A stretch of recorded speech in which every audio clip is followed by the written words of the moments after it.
गर्मी बहुत ज्यादा बढ़ रही थी। रूपा रोज अपने आंगन में पक्षियों के लिए पानी और अनाज रखा करती थी। हर रोज वहाँ पर 5 तोते आया करते थे। वह 5 दोस्त थे। 5 पानी पीते और अनाज खाते और अपने घर वापस लौट जाते। यह देखकर रूपा का मन बहुत खुश होता था। आ गए मेरे 5 के 5 तोते, आहा पानी पियो, अनाज खाओ। रूपा उन्हें पानी पिलाकर और खाना खिलाकर बहुत खुश होती थी और खुद भी खाना खाकर आराम करने बैठ जाती। 5 तोताओं में से एक तोता बहुत चालाक था, जो सबसे बड़ा था। वो बाकी दोस्तों को कहता था, अरे अरे कितना खाए जा रहे हो, मैं सबसे बड़ा हूँ, पहले मुझे खाने दो। बड़ा तोता सारा अनाज अकेला ही खा जाता था और बाकी दोस्तों के लिए थोड़े से अनाज छोड़ दिया करता था। चारों दोस्त बहुत ही सीधे और भोले थे।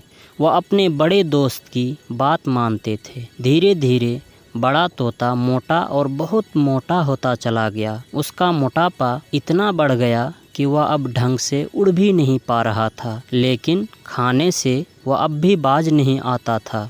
चारों तोते यह देखकर बहुत हैरान थे। चारों ने एक दिन चर्चा की, बड़े भैया इतने मोटे होते जा रहे हैं, 4 दाने देते हैं खाने के लिए। रूपा तो पेट भरकर खिलाना चाहती है, मगर हमारा भाई वह कुछ छोड़ता ही नहीं। सही कहते हो, देखो जरा कितना मोटा हो गया, लेकिन इसे हम पर दया नहीं आती। हम तो दिन प्रतिदिन कमजोर होते जा रहे हैं। चारों बहुत चर्चा करते हैं, लेकिन किसी भी नतीजे पर नहीं आते। एक दिन फिर से चारों अनाज खाने के लिए रूपा के आंगन में जाते हैं। तभी रूपा की नज़र बड़े मोटे तोता पर जाती है। हाँ, कितने देर से बड़ा तोता ही खाए जा रहा है और अचानक ये इतना मोटा कैसे हो गया, और बाकी के ये चारों इतने कमजोर।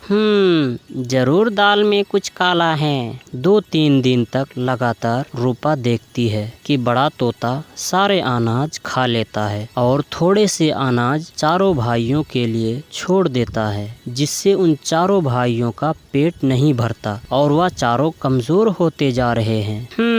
तो ये बात है। हाँ, अब मजा चखाती हूँ। रूपा पूरी बात समझ जाती है। एक दिन जब बड़ा तोता अनाज खाने में मस्त था, रूपा उसे अपने हाथों से पकड़कर एक पिंजरे में बंद कर देती है। बाकी के चारों तोते डर जाते हैं, पर वो कहती है, तुम्हें डरने की कोई जरूरत नहीं, तुम अनाज खाओ, ये सजा सिर्फ तुम्हारे बड़े भाई के लिए है। बड़ा तोता हैरान रह जाता है और पूछता है, क्यों, ऐसा क्यों भाई? मैं सब समझती हूँ, सारे के सारे अनाज तुम खुद खा जाते हो और अपने चारों भाइयों को इतना कमजोर कर दिया है। अब जब तक ये सब मोटे तगड़े नहीं हो जाते और तुम पतले दुबले नहीं हो जाते, तुम इसी पिंजरे में ही बंद रहोगे। कई दिनों तक रूपा उसे पिंजरे में ही दाना खिलाती है और चारों दोस्तों को जी भर के अनाज खाने को देती है।